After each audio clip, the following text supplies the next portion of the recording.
Welcome to Criminal Cases Today. Today, we're diving into one of the most shocking cases of crime and betrayal. Nicole Lovell, a 13-year-old girl with a promising future, was cruelly taken from us by an unthinkable act of violence. Get ready to explore the dark story behind this tragic disappearance, and discover how trust was broken in such devastating ways. Let's get started. It was a cold, icy night on January 27 in West Virginia. The ground was covered in a blanket of white snow, creating a landscape that could have been taken from a fairy tale. But for Nicole Lovell's parents, that night would bring a nightmare they would never forget. Nicole was a 13-year-old girl, full of life and dreams. She loved pandas, music and dancing, and dreamed of one day appearing on American Idol. She lived with her mother, Tammy, at the Lantern Ridge Apartments on Fairfax Road. Despite the health challenges she faced as a baby, Nicole was a resilient child. At 10 months old, she was diagnosed with a rare liver tumor and required a liver transplant. Later, at age 4, she was diagnosed with non-Hodgkin lymphoma and developed acute respiratory distress syndrome, which left her in a coma for 6 months. Even so, Nicole grew up strong and determined, a cheerful and helpful student at her school in Blacksburg. That January night, Nicole decided it was time to escape. While other children were watching TV or chatting with friends, she had other plans. After saying goodnight to her mother, she locked herself in her room. She put a dark blue blanket with Minions characters on it in her backpack, along with her cell phone, and waited until everyone in the house was asleep. Around 1 a.m., Nicole got up quietly. She pushed the dresser up against the bedroom door, a barrier that signified that she was determined to leave unhindered. She carefully opened the window, feeling the cold night air fill the room. With silent steps, she climbed out the window and began her journey through the snow. Each step left a mark in the soft snow, but she didn't look back. The next morning, Tammy went to wake Nicole for school. When she tried to open the bedroom door and realized it was locked, her heart raced. She called out for Nicole, but there was no answer. Desperate, she pushed the door hard, moving the dresser aside. The room was empty, the window open and the cold streaming in. Tammy quickly called the Blacksburg authorities. Nicole's family was in a panic, trying to understand why she had run away. "Nicole, if you're seeing this, please come home." "I'm not mad, I just want you to come back," Nicole's father, David Lovell, said in an emotional TV interview. David and Nicole had a difficult relationship. He had been arrested on drug charges and other legal troubles. Nicole had always wanted her father's love and attention, but he decided to live apart from her to ensure she had a decent life. News of Nicole's disappearance spread quickly. Police, firefighters, and rescue teams began an urgent search. The Blacksburg community came together, and the police asked for everyone's help in finding the missing girl. The situation was even more serious because Nicole had serious health problems and needed to take medication daily. Without them, her condition could have become fatal. Why did Nicole run away on such a cold night? And where did she go? These were the questions on everyone's mind. Welcome to Criminal Cases Today. Today, we're going to delve into the story of Nicole Lovell. Let's find out what happened that night she disappeared. Blacksburg, Virginia, is a small town with a population of almost 40,000. In 2011, Business Week magazine named it the best city in the United States to raise children. The city is known for Virginia Tech University, a renowned institution with over 36,000 students. On March 5, 2002, David and Tammy Lovell became parents to a beautiful baby girl named Nicole. Since she was a baby, she has faced many health challenges, but she has never lost her zest for life. In 2016, she was in 7th grade and was a happy and determined girl. After Nicole ran away on the cold night of January 27, 2016, finding her quickly became a matter of life and death. The FBI joined local and state authorities in the search for Nicole. They spread the word far and wide, and many volunteers joined the search, especially Virginia Tech students who knew the area well, including the surrounding forests and mountains. When Nicole went missing, the entire town of Blacksburg sprang into action like one big family. More than 1,200 people joined the mission to find Nicole. Virginia Tech cadets brought drones to help with the search, flying over forests and hard-to-reach areas. It was a moving scene, everyone working together, day and night, in a tireless effort to bring Nicole home. During the search, the community organized a candlelight vigil. It was a night filled with emotion and hope. Hundreds of people gathered at the Lantern Ridge Apartments, where Nicole lived, holding candles that glowed in the darkness. The air was filled with soft hymns and prayers. People hugged, cried, and gave Nicole's family unconditional support. However, the sadness was palpable, as Nicole was still missing and needed her medication urgently. Nicole's parents, Tammy and David, were desperate. Each day that passed without news of her was torture. "We love you, Nicole. We miss you. We want you home," Tammy said, trying to hold back tears. But the big question still hung in the air: where could she be? Days later, the most devastating news came. Nicole's body, stripped of clothing, was found in a wooded area in North Carolina, near Route 89. The discovery was made in a spot not far from a busy road. The entire community was in shock.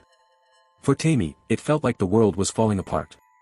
"Nicole was everything to me," she managed to say through tears. She touched the hearts of so many people in her short life. The question now was, who could have committed such a terrible act? A neighbor brought up a disturbing clue. She said that before she disappeared, Nicole had mentioned a secret meeting with an older man. Nicole had talked about an 18-year-old boyfriend who was in college, sharing text messages and photos with her friends. This led police to suspect that Nicole might have run away to meet someone she met online. Nicole, like many teenagers, spent a lot of time on social media. Her mother, Tammy, was even more distressed by the thought that Nicole might have gone out to meet someone dangerous. During their search of Nicole's room, police found a crucial clue: usernames and passwords written on the wall. It was a secret diary of Nicole's online life. FBI computer experts traced this information and discovered that Nicole frequently used the chat apps Kik and Omegle. These apps are popular among young people because they allow them to chat with others anonymously. However, this anonymity also attracts dangerous people. Her mother, Tammy, once found one of these apps, called Kik, on Nicole's phone and asked her to delete it. Kik is an app that allows people to chat anonymously, which can be dangerous because you don't know who you're really talking to. Despite her mother's pleas, Nicole started using the app and others like it again. This turned out to be an important clue in solving a terrifying mystery. Nicole was a normal teenager who, like many others, faced challenges typical of her age. She wanted to be noticed, to feel loved, and sometimes felt insecure, especially because of the scars from surgeries she had when she was younger. She had undergone several complicated surgeries, including a liver transplant and an operation to remove a tumor. These scars made her self-conscious about her appearance, making her feel different from others. She went out with friends, went to the mall, wanted a boyfriend, and, like many teenagers, was going through emotional ups and downs. Nicole had a vibrant personality, liked to sing, dance, and was a Harry Potter fan. She was a sweet girl, but she also felt very lonely and misunderstood. One day in January 2016, Nicole disappeared. Everyone was very worried, and her family, friends, and the entire community began to search desperately for her. It was a time of great anguish for everyone, especially her parents, who were deeply distressed by the disappearance of their daughter. One of her friends told the police that Nicole had a secret meeting that night, which made everyone even more apprehensive. This information was crucial to the investigation. The FBI was called in to help with the case. They discovered that Nicole had been communicating with someone using the username Dr. Tombstone on the Kik app. With the help of cybersecurity experts, the FBI tracked down this person and discovered that he was a young man named David Eisenhower, an 18-year-old college student at Virginia Tech. David seemed like an ordinary student. He was good at sports, especially running, and had big ambitions. He was recognized as Athlete of the Week at his school and was accepted to Virginia Tech for his excellent academic and athletic performance. David came from a respected family and had a promising future ahead of him. However, he liked to tell stories to make himself seem more interesting than he really was. He wanted to be seen as someone knowledgeable and sophisticated, but his attempts to impress others often came across as forced and arrogant. When Nicole disappeared, the police questioned David, as he was the last person to see her. At first, he said that he had picked Nicole up from her house, not knowing that she was only 13. He claimed that he had left her soon after realizing her true age, saying that she looked younger than she had said. However, the detectives found his story strange and began to press him for more details. After meeting Nicole, the detective found it strange that she disappeared so soon after. During the interview, the detective challenged David, thinking that he was hiding something. The detective said that he did not fully believe David's story. David tried to deny it, saying that he had no further information about Nicole and that he had not exchanged any more messages with her. During the questioning, David made some comments that increased the detective's suspicions. He seemed nervous and his stories did not add up. The detectives realized that there was more to his story than he was telling. They continued to investigate and discovered that David had planned to meet Nicole that night and that he had taken her to a secluded place. But David made a strange comment. He suggested that the police should look for a body instead of focusing on the last person who saw Nicole alive. This comment made David the prime suspect in Nicole's disappearance. After the interview, David was arrested and taken into custody while the investigation continued. During the interview, David mentioned that he had gone to see a friend named Natalie Keepers after dropping Nicole off. This became a very important clue in the investigation. Natalie was an engineering student at Virginia Tech who was commuting from eastern Maryland to the mountains of West Virginia. She and David had a brief romance when they first arrived on campus, but they later became close friends. Natalie described David as a very kind friend. Meanwhile, investigators were analyzing David and Natalie's cell phones. They found strange text messages between the two. The messages talked about blood, cleaning, and trying to hide something very serious. These messages were not typical of student conversations. When Natalie was confronted, she eventually confessed. She revealed that David had killed Nicole and that she had helped hide the evidence. Natalie told the full story of what happened to Nicole on the night of January 26, 2016. It all started in October 2015, when David and Nicole met online and were immediately attracted to each other. David thought Nicole was 17 or 18, but when they met in December 2015, Nicole revealed her real age. David was surprised, but decided to ignore it.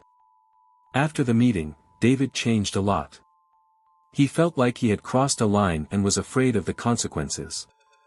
David told Natalie that Nicole wanted a serious relationship, but he didn't want that. Plus, Nicole was underage and could be pregnant. David tried to end the relationship and stop talking to Nicole to avoid legal trouble. But Nicole threatened to hurt herself if he broke up with her. David and Natalie thought the only solution was something too drastic. They thought killing Nicole was the only way out. The night Nicole disappeared, Natalie and David went to a fast food restaurant to finalize their plan. The day before, they had purchased a garden shovel at a Walmart. Security cameras recorded the purchase of the shovel, which would later be found with traces of blood on it. Natalie said she was not directly involved in the plan, but she helped plan it. The plan was to take Nicole to a secluded location, disguised as a casual rendezvous. Nicole was excited and got into David's car, carrying her favorite blanket, backpack, and phone. David drove to a spot on Craig Creek Road, near the Virginia Tech campus, where the plan was executed.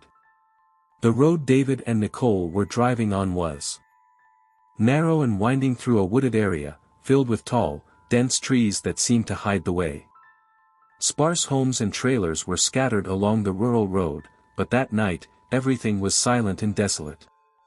It was a cold Wednesday, and the darkness of the night seemed to swallow the landscape.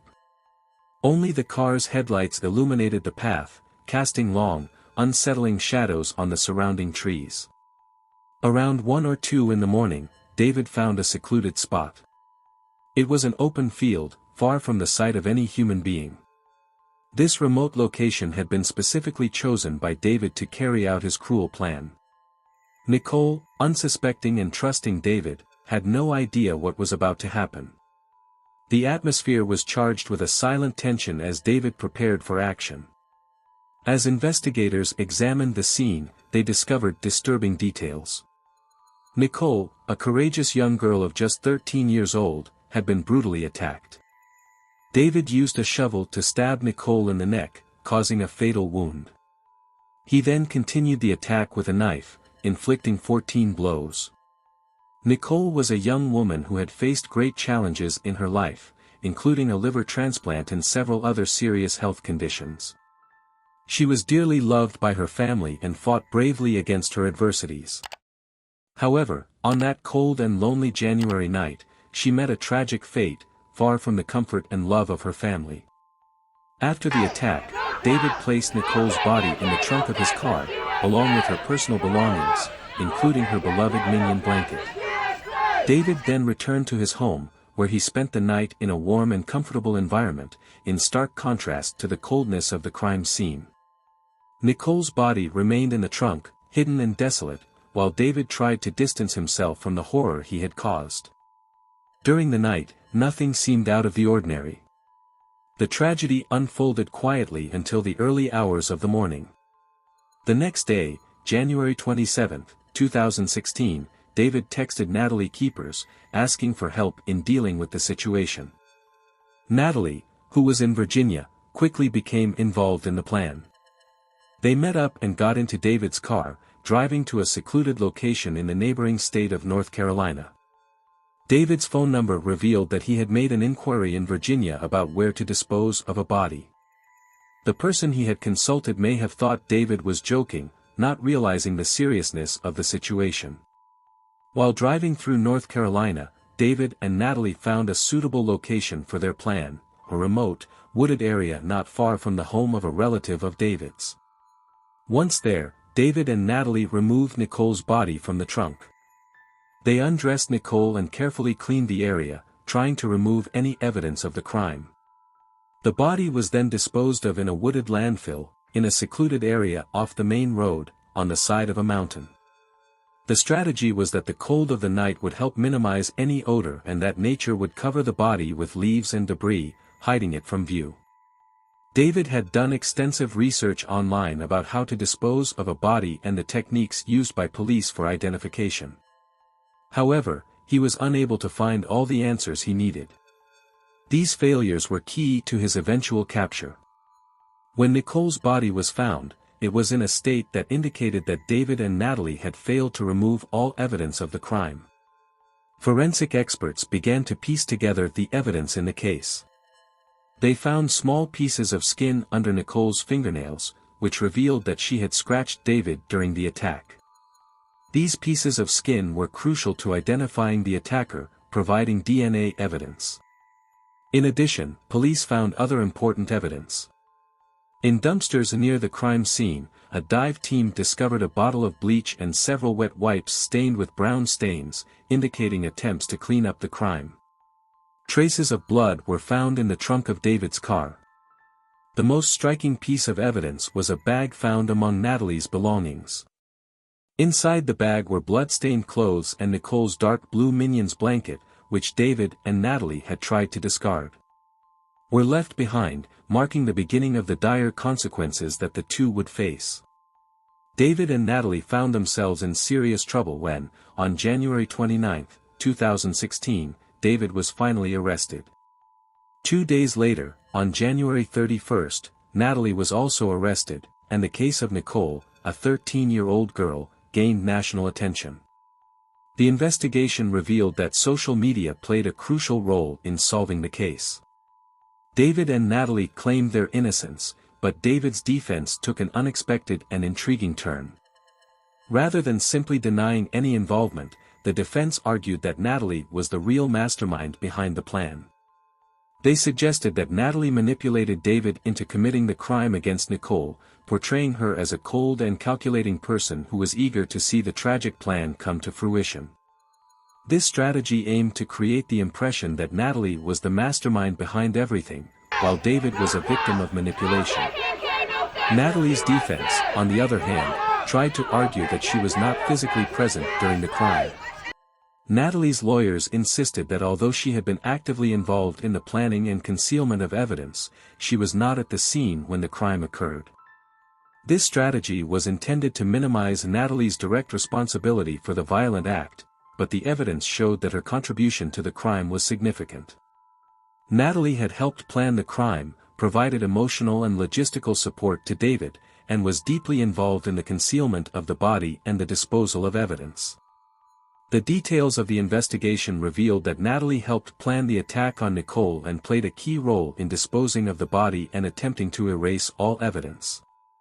Analysis of text messages exchanged between David and Natalie revealed disturbing conversations about cleaning up the blood and disposing of the body. These messages helped confirm Natalie's level of involvement and showed how actively she was involved in the execution of the plan. The court revealed that David and Natalie carried out a series of cruel actions to try to cover up their crime. David purchased a garden shovel from a Walmart and used it to attack Nicole, while Natalie helped clean up the crime scene and hide the body.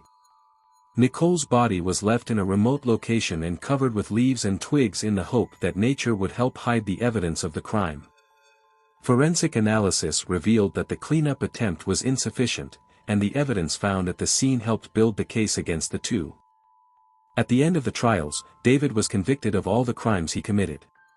In June 2018, he was sentenced to 10 years in prison for kidnapping, 60 years for Nicole's murder, and an additional 5 years for concealing the body. These sentences reflected the gravity of his actions and the profound pain he caused Nicole's family and community. David's sentence was an attempt to bring justice to Nicole and those impacted by her tragedy. Natalie faced her own trial in September 2018 and was convicted as an accomplice. She received a sentence of 40 years for helping to plan the crime and an additional 5 years for helping to hide the body. Interestingly, she received double the recommended sentence for the accessory charge, underscoring the seriousness of her involvement and the impact of her actions. Natalie's sentence was a reflection of the gravity of her role and the significance of her participation in the planning and execution of the crime. David and Natalie will face lengthy prison sentences, meaning they will spend the majority of their lives behind bars. Unfortunately, this will not bring Nicole back. Nicole was a loving 13-year-old girl who was loved by her family and friends. She was a happy, active student who always had a smile on her face and was always ready to help. Nicole loved her church and loved to sing. She had a deep aversion to any form of cruelty, especially to animals, and always demonstrated empathy and kindness. She was known for her generosity and positive spirit. The tragedy has left a huge void in her town of Blacksburg, Virginia, and the community as a whole. The loss of Nicole was a devastating blow to everyone who knew her. Her family and friends will feel the pain of this loss for the rest of their lives, and the town is forever marked by Nicole's memory. The Blacksburg community and Nicole's school are deeply impacted, and Nicole's story serves as a painful reminder of the importance of treating others with love and respect. Nicole's story is a tragic example of how cruel, well-planned actions can have devastating consequences. The investigation revealed the complexity and depth of the crime, and the severe sentences for David and Natalie were a reflection of the gravity of their actions. Nicole will continue to be missed by the community, and her legacy serves as a reminder of the need for empathy and kindness. Now, we want to hear your thoughts on all of this. Do you think that without Natalie's help, David would have acted the same way? Was Natalie's sentence fair or excessive? And how did social media impact the resolution of this case? Leave your comments below. Don't forget to like, comment, share, and subscribe for more stories. See you next time on Criminal Cases Today.